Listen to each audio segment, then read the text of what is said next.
ये दिन इसलिए अहम है क्योंकि एक जुमेरात का दिन था और जुमेरात के दिन पार्टी के लोग मिलते थे। अब उस बात को तकरीबन साल हो गया कि पार्टी के लोगों का दिन ही ख़त्म हो गया है। आपको याद भी नहीं होगा कि जुमेरात का दिन था। और जो मंगल का दिन है, ये फैमिली की मुलाकात, 6 लोग फैमिली के मिल सकते हैं, 6 लोग वकला में से मिल सकते हैं। 300 इमरान खान के केसेस हैं। आप मुझे ये बताएं, अब इन्होंने शुरू कर दिया वीडियो लिंक। इमरान खान ने बॉयकॉट कर दिया है वीडियो लिंक। उन्होंने कहा मुझे उन्होंने व्हाट्सएप वो फ़ोन पकड़ा दिया था और मुझे कह रहे थे कि ये देख ले। कहते ना कोई आवाज़ थी ना कुछ और, मुझे ये भी नहीं पता मैं देख क्या रहा हूँ।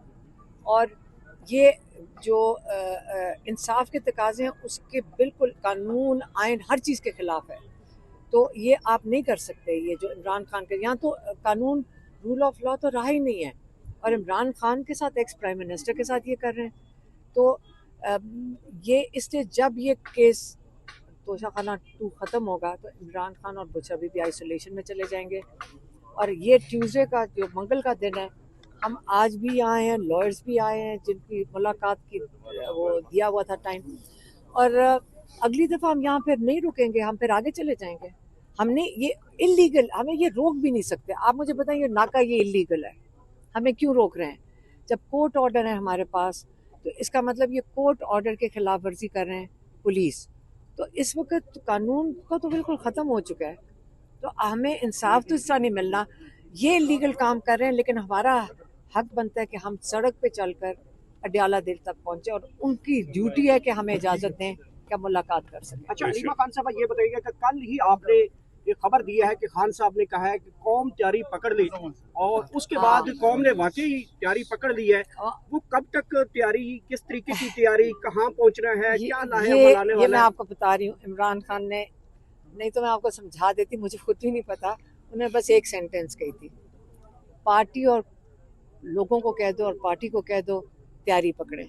अब उसके आगे कुछ नहीं उन्होंने बताया। की कॉल है फिर? नहीं, मुझे नहीं पता।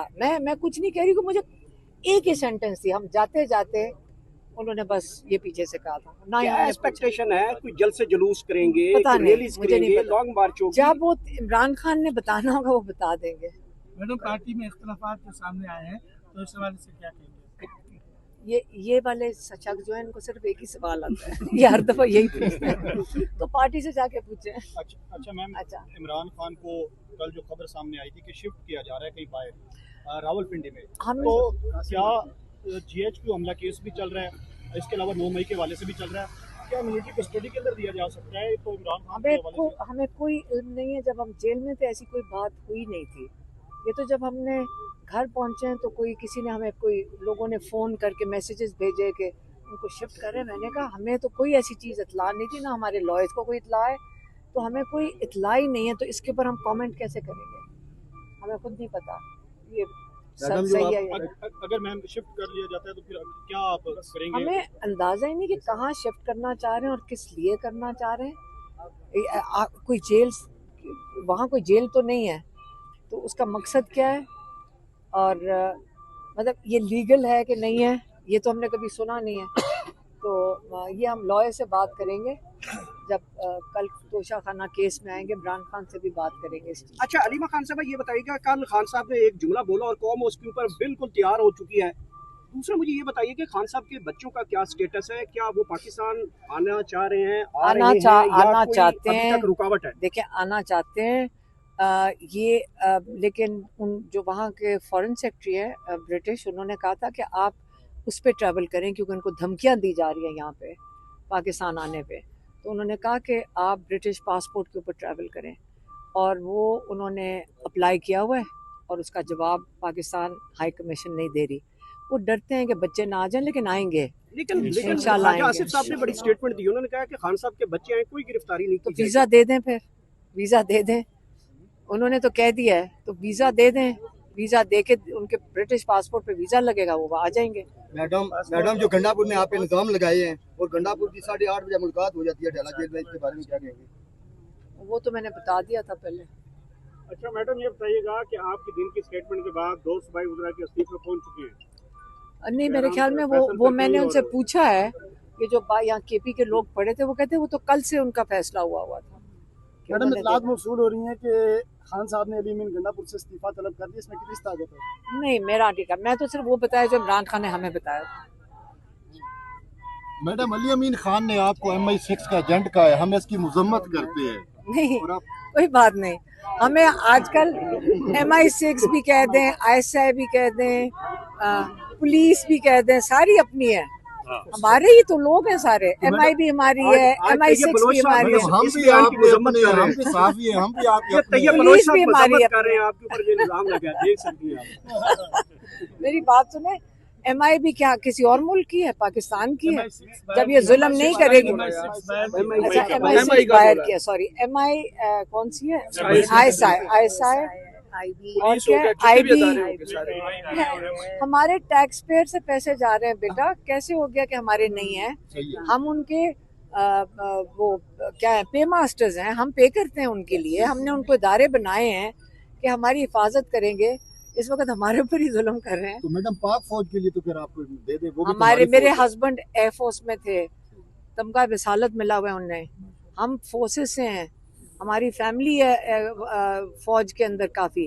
तो अब ये ना कोई कहे कि तभी आप मुहब्बे वतन है जब आप फौज में होते हैं, हम भी फौज से। आज आपका जब दिल करता है आप कहते हैं कि सिर्फ फौजी, हम फौज में हम बेसिस पे रह चुके हैं।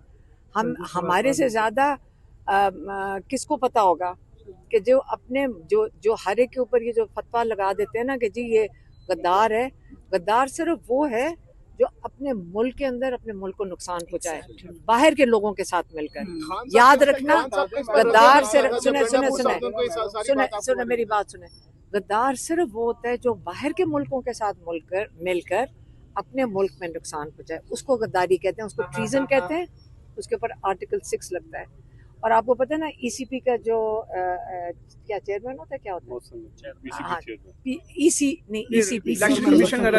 इलेक्शन कमीशन का चेयरमैन है, जिसने वोट चोरी करवाए थे आर्टिकल 6। और आपको पता है वोट चोरी करने की जो सजा है वो आर्टिकल 6 गद्दारी लगती है, क्योंकि इतनी अहमियत है हर इंसान पाकिस्तानी के वोट की, इतनी अहमियत है कि उस पे आर्टिकल 6 लग सकता है। वो तो सुप्रीम कोर्ट का भी हुक्म है आर्टिकल 6 की कार्रवाई का। मैं ये कह रही हूँ, तो ये किसके सारे अपने मुल्क के लिए काम करें, इंशाल्लाह पाकिस्तान बहुत मजबूत। तो madam field marshal Asim Munir के बारे में आप बहुत ज्यादा तनकीद करती है, फील्ड मार्शल सैयद आसिम मुनीर पे बहुत ज्यादा आप तनकीद करती है। देखें मैडम अल्लाह उनको बड़ी इज्जत से नवाज रहे हैं।